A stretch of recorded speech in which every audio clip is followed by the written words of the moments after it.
I love this place.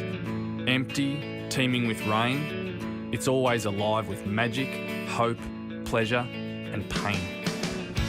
I never said never, ever. You took the words right out of my mouth. Has there been a player that has experienced these emotions more than Brendan Fevola? This place was his playground. And like with the weather today, back then the 50 was his swamp. Are you here for my pleasure? Or are you going for gold? Fev was box office in his day. Are you going for gold? But was he a flawed footballing genius? I need to find out.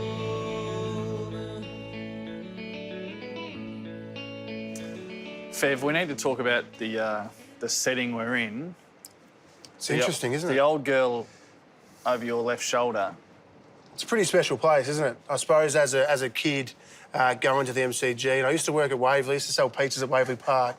So that was like the younger brother, and then you'd get to the MCG, and just to look at it, you get those chills, I think. Yeah. Especially when you go under the ground and you get in there, and it's probably the greatest stadium in the world. You had some big days there. Can you kind of describe How the long's excitement? the show go for?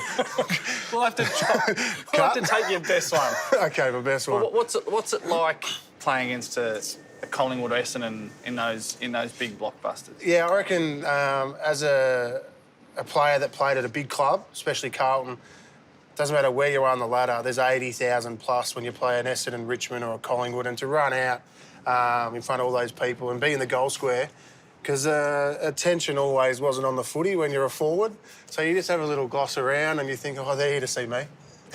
So you put your hands together and then you kick goals, and the roar that you get is just something you can't explain until you actually be in that. You'd know when you kick big goals at the MCG, and I used to take the kick-outs. It wasn't quite the same. just kick it to yourself. Not quite the same buzz. You've kicked a few goals at the G, a couple of snags, but it's just amazing. It's an amazing atmosphere, and I used to always have this thing with Scott. I remember we played Sydney, and there was about 40,000, and he'd always come up and go, "You'd only kick 4," because I used to say every 10,000 I'd kick another goal. And for 5 weeks, it happened. Literally for 5 weeks, it happened. We played somewhere, it was only like 14,000. It was one of those stupid grounds the AFL want to play games on, so I just kicked 1. And then we played Collingwood at the G in front of 80, kicked 8. Then we had 70,000 against Essendon, kicked 7. And then I played in Adelaide, and there was 45,000, kicked 4. So it was just a thing. So if there was 80,000, I've got to kick 8 today, because more people are watching. Yeah. Well, there's an old... You don't want to put all the good ones out when there's no one there. You need bang for buck. 100%. Well, Brent Crossell, I don't know if you... Brent Crossell, ex-North Melbourne, Carlton, Melbourne superstar, but he had a quote of, "Give me 80,000 at the MCG and I'm Hercules." He goes, "Give me 14,000 at a cold Western Oval and I wasn't worth a pinch of there's no point running out. It's a sore hammy. When you go to the MCG now, like, what does that sort of conjure in you? I remember watching my daughter's boyfriend, Daniel Rioli, plays at Richmond, and I watched him in that, was it semi-final? They lost to Collingwood. Yeah, and just prelim. And the Collingwood supporters just going, "Collingwood." And I looked at the ground and I was like, oh, you just want to play again. Yeah. Like, I don't ever want to play footy AFL level again. When I watch it on TV, I'm like, thank God I'm not playing footy again, because it looks too fast. Forwards have to chase. It's too hard. But when you're there and the feeling you get, and as an ex-sportsman, you go, oh. I was talking to Nick Revolt just last week, and he was talking about a bit the same, how we've had our time done with, don't necessarily want the whole thing of playing again, but when you see a key forward having a day out, he says he misses that feeling when he sees them tearing it up. Especially 6'6" now. Oh, mate, I kick 150. I've never kicked 100 in my life. We were teammates. We were. Once out there, 2008. Victoria versus, were they the All-Stars? Didn't matter, it was all about me. It was the All-Stars. But what are young Buddy Franklin, Richo. It was a pretty amazing, incredible sort of night. What are your memories of that night? Oh, Bob, it was probably one of the most memorable. And to train at the MCG with the best of the best, the ball just flicked around, and playing at the Blues, I used to get sore shoulders and back from picking the ball up all the time. So, mate, leading out, it was getting hit here every single time. Like, it was special training out there with all the guns. Before the game, to see all the old greats and Bobby Skilton and the boys all there patting you on the back, and I remember walking past a few people, who's going to stop the loosh? And we spoke about it with Richo on a previous show. We've got to spend a bit. We've just got to just gloss over that a little bit. No, it was a great moment because it was all the sort of bulls in the paddock. It was the superstars of the game, the as peacocks. You said. Yeah. And then the key forward mafia, of which you're very much a part of. Yeah. And it was sort of, there's a bit of posturing going on. Just a real chest out. And then, I haven't even got a chest, but it's out. But you kind of did break part of your role in I'm sure a lot of your footy teams, and it was in that team as well, was to kind of break the tension, break the ice, and the immortal words of who's going to play on the loosh. Who's going to play on the loosh? No one's going to stop the loosh. Which is a funny story. Yeah. But then you also go out. The reason I think the story has legs and it sort of stays in my memory and Richo's and other players, I'm sure, is because on the night you went out and brained them. Yeah, I think as a forward, we're a different breed, and you got to be confident, and I think you got to have arrogance to be a forward, because if you don't have it, you don't have that edge. And I think you always see a forward early when they get the footy and they kick a snag early, they're on. Yeah. And this day and age, you kick a goal, you're off. Yeah. Mate, if I'd have been playing now, they'd be, runner, piss off, mate. I'm on. Yeah. Because forwards, they want to kick goals, and I think you only get, say you get 5, 6 chances a game, you want to be kicking 5 or 6 goals. So I always built myself up like I was the best player out there, because if I ran out there and thought that, I'm halfway there. But if I was not confident and I was a bit flat, I'm pretty much 80% defeated. Yeah. And Dennis Pagan used to always say to me, there's not a backman that will beat you. The only thing that'll beat you is your head.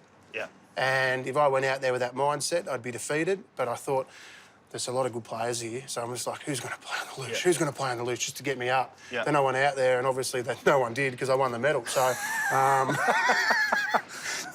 So what about those other days? So we talked about the days when you're on. What's it like when it turns on you? Good question, Bob. Good question. That's why everyone watches this show, isn't it? Get real deep. That's it. Yeah. That's it. We're good layers. question. We're going to go. Yeah, It's just you the softened start. me up by the big peacock. We're going to go submarine. Mate, I was one of those blokes who you read everything. Like, I was on, like, Captain Carlton, like, these blogs, all these things, and I'd read all the messages, and it did my head in. Yeah. And I don't know why I read it, but I did. And Alex used to come out. I'd be like 2 in the morning after a game, and I'd be going through every message going, look what they're saying here. Just don't worry about it. When I got in the car, I'd be reading it on my phone. It really used to play on my mind and made me depressed. Like, it really did. And sort of later on in footy, I sort of stopped. My last couple of years, when I was in Brisbane, I didn't read anything. Yeah. Probably because no one wrote about Brisbane, because I was up in Brisbane, but I just didn't read anything, because it literally made me sad, and I'm not a sad person.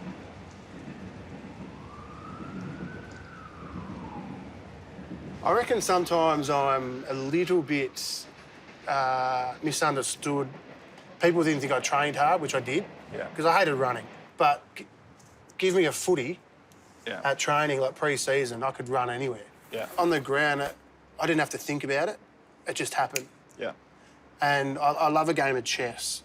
Which you probably wouldn't know, I love playing chess, because you're always 3 or 4 steps ahead on the board, and you sit there and you've got to think about it. And in a footy game, as a full forward, you've got to be 3 steps ahead of the play. So I knew where the ball was coming down the back line, and I knew where to stand, and you knew where the ball was going to come, and we're going to switch it there through our training, and if it comes out, I know where to go. Yeah. Because that's how you got to be as a forward. Is there a frustration that you're a bit misunderstood? Is there a frustration that, you were the larrikin I think talent? In footy circles, maybe, because I don't get respected as a footballer, but in the public... you don't feel like that in the footy establishment? No.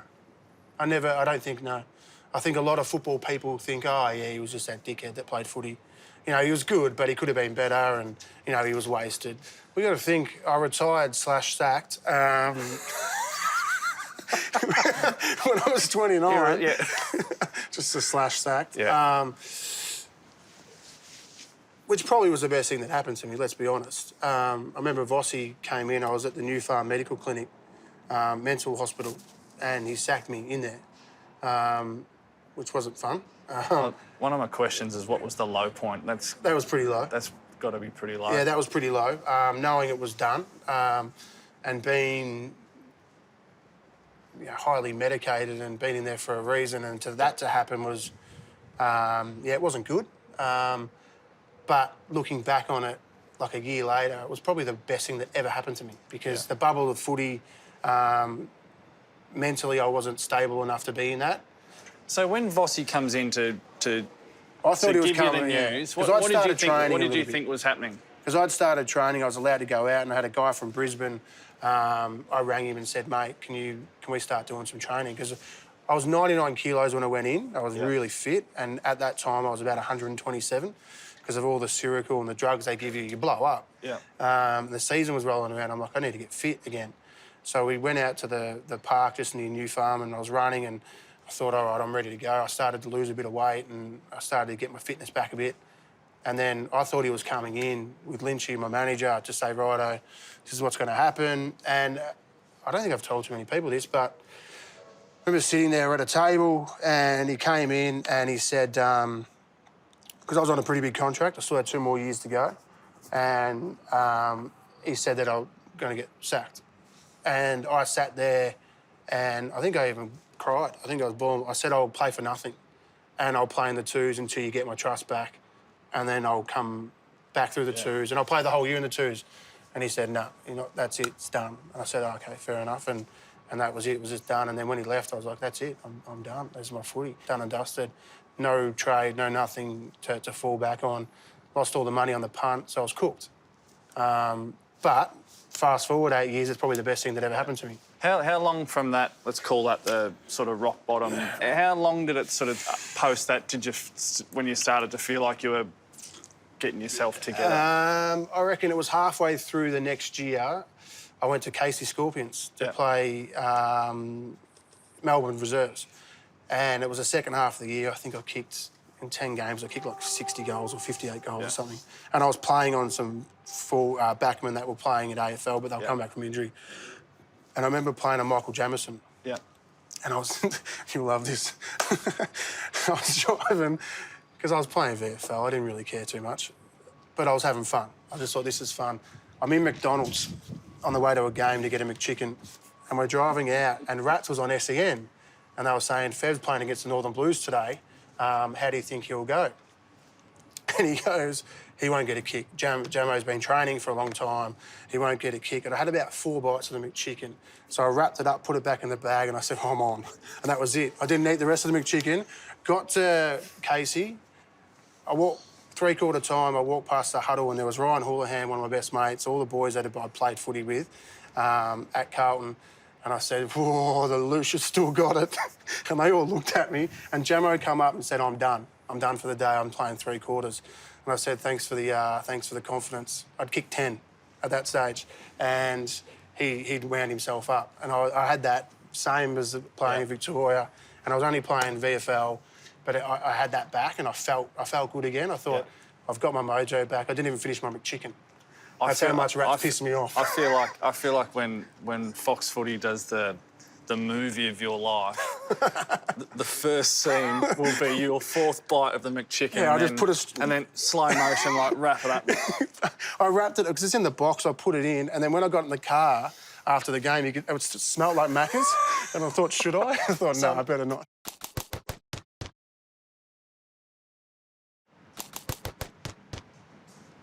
One of my hobbies when I was playing was watching me.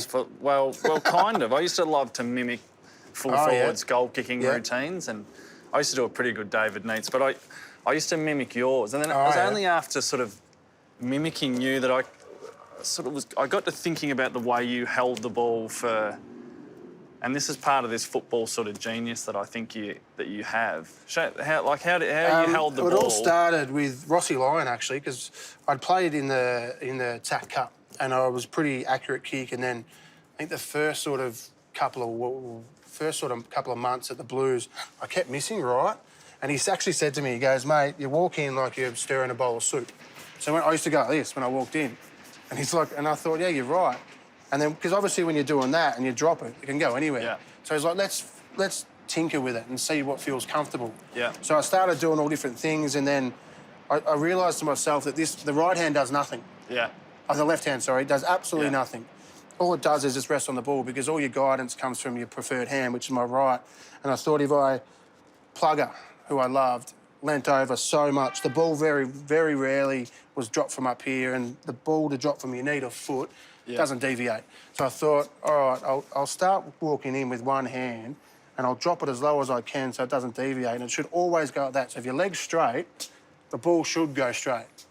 So I did about 50 kicks at Optus With Oval. one hand? With one hand, from everywhere, and I didn't miss. And Rossi goes, well, there it is. I said, mate, I can't hold the footy in front of 80,000 walking in like this. They'll think I'm a friggin' idiot. And he goes, mate, just rest your hand there and put it like that. Just rest your hand, put your finger there, hold it underneath, and this virtually does nothing. Just pull it away late, and then it goes bang, and it goes straight. I found it, I mean, that's fascinating because it always struck me as so you could hold it over your right leg, but because your hands were different, it meant your shoulders were level. But you're saying that's not even a part of it. So This arm does nothing. Can I ask you about Yarrawonga? Yes. I guess The pigeons. For a football career and a football superstar as you were, as big a story as you've been, playing country footy would be barely a footnote for some people. But I get the sense for you that's not the case, that it's played a bigger part in your life. You'd be right. Did it start? Did you go there with that in mind, or was it at the time just something like Didn't have a shits job. and giggles? I went there for cash, which was great. I remember sitting at home and I'd lost a fair bit of money on the punt, and we had to pay bookies back over a year. And this was about a year and a half later. Matty Tripp rings me and he said, mate, I'm from Yarrawonga and I've just played golf with the president. They've lost 3 grannies in a row to Albury. We'd love you to come up to Yarrawonga. He sent through a deal. He said, you don't have to play home games, blah, blah, blah. And I signed the next day. It was done. I was like, what good's that? I don't have a job. This is great. So, and I got to fly up on his plane from Moorabbin. So I just fly in and fly out. It's great. So played the first game. Someone ran into my elbow and I got reported. There was about 15,000 people come watch my first game against Lavington, and country people are the best. Didn't matter whether how low you've been or how high you've been. They treat everyone equal, and they just love their footy. And I hated footy at the time. And over a course of about 3 or 4 weeks, I really got the love of footy back, and it was because of them, the way they treated everyone. And mate, I ended up living there for 3 years, coached the side, love Yarrawonga. They pretty much turned my life. I wouldn't be back with my wife. She said, if you didn't move to Yarra, you've changed as a person. Like, you've changed, you've grown up. And I solely put that on being in Yarrawonga. I wouldn't have what I have now if I didn't go to Yarra. Probably the best decision I've ever made. First time I ever kicked 100 was playing in Yarrawonga. But I think Yarra was back sort of 80s footy where you can have a smoke and a beer after the game and you have your pie and you sing the song and there's a slab in the middle. I was built for country footy. It was brilliant. For Yarrawonga, for a club that had lost 3 in a row, only won 2 flags in their history, we won 2 flags in a row. And it was probably the most satisfying thing that I've ever done was to win a premiership for them up there. Because they lost 3 in a row, and it was an amazing feeling. I love having a beer. I love meeting new people. So you go to a club that you've never been to, you meet all the boys before, you're calling everyone Jono, Macca, Beefy. kick the ball. But after the game, you hang around, you stay the night, you do a sporty, you go out the next morning, you go to the junior club, you do an Oz kick. Pretty much every club I played at made a fair bit of coin. And that supports their junior club, that supports them for the next couple of years paying their players. I remember playing a game in Tasmania, they made 120,000 for the day, profit. They said they won't make that in 5 years. So it benefits you, but it benefits the footy club as well. But I actually love doing it. Like, I actually love... I've played at more clubs... If there's a Guinness Book of Records, I reckon I've played at more clubs than anyone that's ever played the game. Because I've played everywhere, and I love it. So the trip to Yarrawonga not overly thought through in terms of the grander scheme of your life, but you say it changes your life. What about the decision to go to the jungle? Was there a grand plan for it? Because some people do go into the jungle with this is going to be a stepping stone. It was late October. I just got back with Alex. Alex's business is going really well. So I was a stay-at-home dad, Yeah. which I love. And Channel 10 rang and said, we want you to go on season 2 of Celebrity Get Me Out of Here. And I said to Al, that was a jungle. They want me to go in the jungle. And she goes, you need to go on it. I said, hun, I need TV. I need a shower. I love food. I hate snakes. I hate spiders. I hate the heat. I'm no chance. It's a burger with the lot. Yeah, I just don't want to do it. And they'll obviously pay you well. And she goes, you haven't got a job. You need to go in and do it. And we're back together. And people think I'm a f***ing idiot. Yeah. But I know what you like. People that know you know what you like, but the public think that why are you back with him?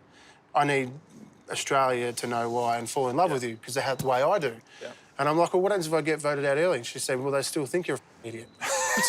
It's a win-win. Starting And I'm like, oh, thanks for the confidence. quite prophetic by Alex to encourage you to go on the show. Now, a radio star on one of the highest rating, number one rating. Let's get that right. Radio shows in the country. You've just become a father for the fourth time. Is this the happiest you've ever been? Yeah, I think it's the most settled I've been, I suppose. I suppose, you know, when you get drafted, you're happy and all that sort of stuff. But family life is life. And I think when we get to our age, you live your life through your kids, and there's nothing more special than spending time with your kids and watching them do sport or watching them go to dance or swimming or whatever they're doing and you being a part of it. And I think coming from a family where my mum and dad are separated, I think having that stable relationship now with Alex where it was a bit rocky early, and she's lucky I took her back, otherwise we wouldn't have this.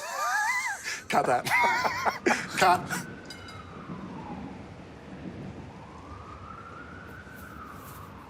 What about the footy? If you look back now from afar, and we talked about the MCG, and how do you think 18-year-old Fev being drafted right now, what would you want to say to him? What would you want to whisper in his ear? I was drafted in that era where it was just sort of transitioning, maybe a couple, early 2000s, where I was from the old school. Like, if I'd have played in the 80s, would have kicked 1,000. And what a plugger kick, 13.56. But I think I was in the wrong era because I loved to party, I loved to drink with the boys, and then it sort of transitioned. Now you can't do anything. You can't go out. Everyone's got mobile phones. Remember Chris Judd said to me it was a mad Monday. I'm not doing a Christmas drink. We went out, and he goes, we won't be able to do this in a year because mobile phones have wrecked it for everybody. Yeah, right. I think this day and age that the kids, it's hard for them because they probably do read all this stuff. And what is it? 3 and nearly 4,000 accredited journos in the media for, 600 players. So that was Dennis's Pagans always saying, for every player, there's 4 journos trying to find something on you. You had about 8 or 9. I had about 1,000 of them just hanging out front of my house. Well, you just slipped in your slipstream. But if I had been me now when I was drafted, I think it'd be a totally different script. Yeah. But no one writes a script, do they? Yeah, no. I sort of can't think of a player who's probably ridden the roller coaster, the highs and lows as steep as what you have. What do you sort of make of it now? Are you a chance to balls it up? Surely not from here. A